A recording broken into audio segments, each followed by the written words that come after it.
Jika mau lihat hancurnya seorang wanita, bukan saat dia menangis atau sedang marah.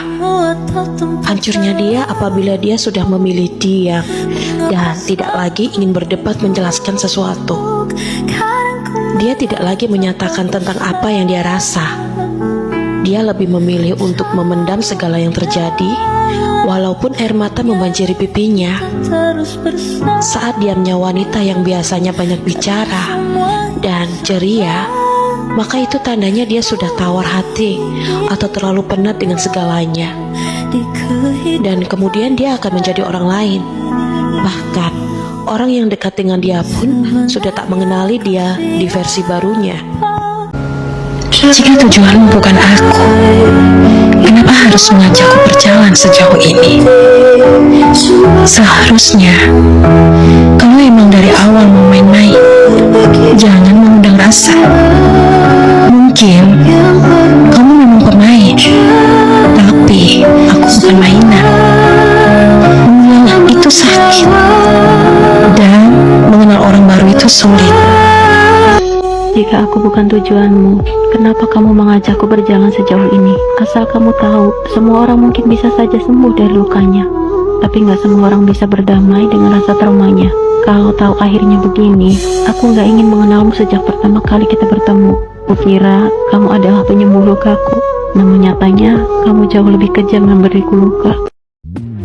Dibohongi orang tidak apa, asal jangan kita yang membohongi.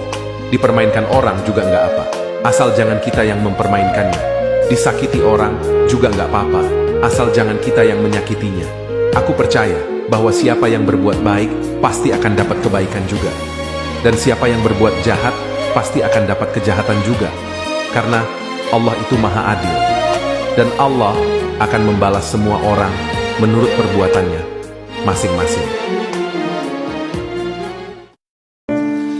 Janganlah kau mencintaiku, punya rasa rindu padaku, karena kau takkan mampu untuk milikiku. Jangan terbayangkan diriku selalu terlintas di matamu, kau akan terbelenggu dalam bayang semu. Hiduplah seperti bawang. Bawang itu diiris-iris, disakiti, tapi tidak pernah menangis. Kadang yang menangis adalah orang yang mengiris-iris. Teman-teman, mungkin tidak mudah melupakan sesuatu yang menyakiti kita, tapi belajarlah untuk bisa memaafkan kemudian mendoakannya. Karena pada saat yang bersamaan, sebenarnya kita sedang disembuhkan rasa luka itu saat kita bisa memaafkan kesalahan. Dengerin ya buat laki-laki, air mata wanita itu tidak akan pernah menetes ketika dia tidak mempunyai perasaan yang begitu tulus terhadap laki-laki yang dicintainya.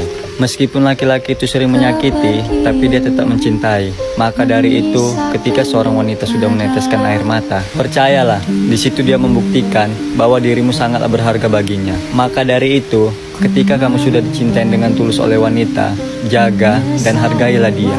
Jangan pernah kamu sakitin dia. Dan di situ kamu akan mengerti betapa hebatnya dicintai perempuan seperti itu. Tak kuucapkan aku mencintaimu.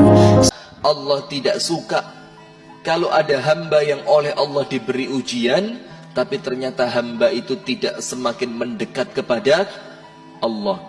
Dan salah satu, dengerin Pak, salah satu di antara tanda Allah itu tidak mau ketemu seorang hamba, itu hidupnya dibikin enak terus. Hati-hati, itu ucapan para ulama. Dan ingat loh ya, enak belum tentu kaya. Masih melarat, masih miskin, tapi tidak pernah ada masalah, kayak cukup terus.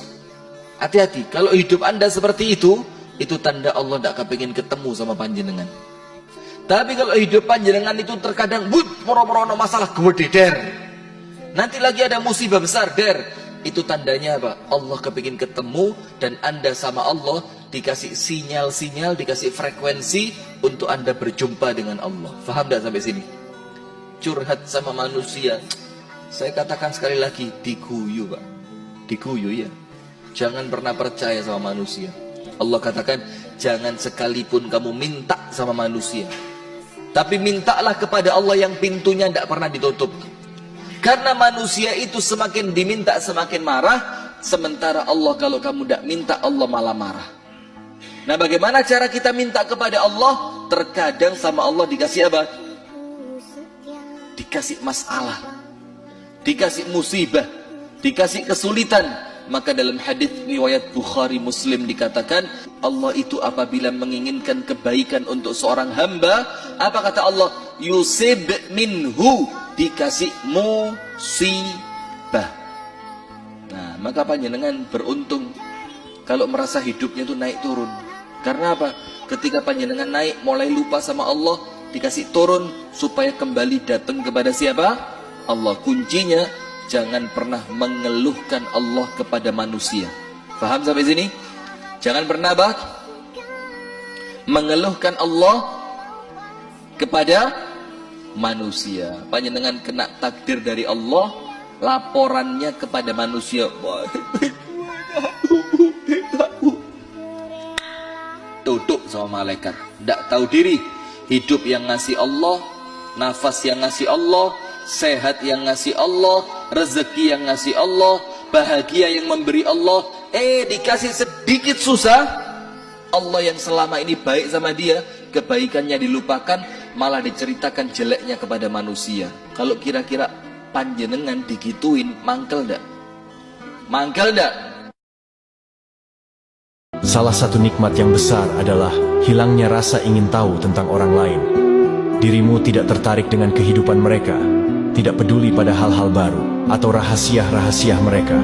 Kamu bahkan lebih fokus untuk memperbaiki diri, fokus pada ketenagan diri, dan fokus pada kehidupan diri sendiri.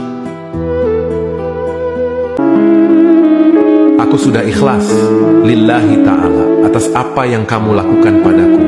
Namun bila suatu saat nanti ada rasa sakit dan kecewaku berbalik padamu, percayalah, bukan karena aku yang mendoakanmu yang tidak baik, namun sempat ada tangis yang kutumpahkan di hadapan Tuhan di waktu sepertiga malam dalam diam. Orang yang tidak pernah mengalami apa yang kamu alami, mungkin tidak selalu mengerti bagaimana rasanya menjadi kamu. Seharusnya, kamu juga tidak perlu memaksakan diri menjelaskan bagaimana rasanya. Sebab, beberapa hal memang hanya bisa dimengerti ketika seseorang pernah berada di situasi yang sama.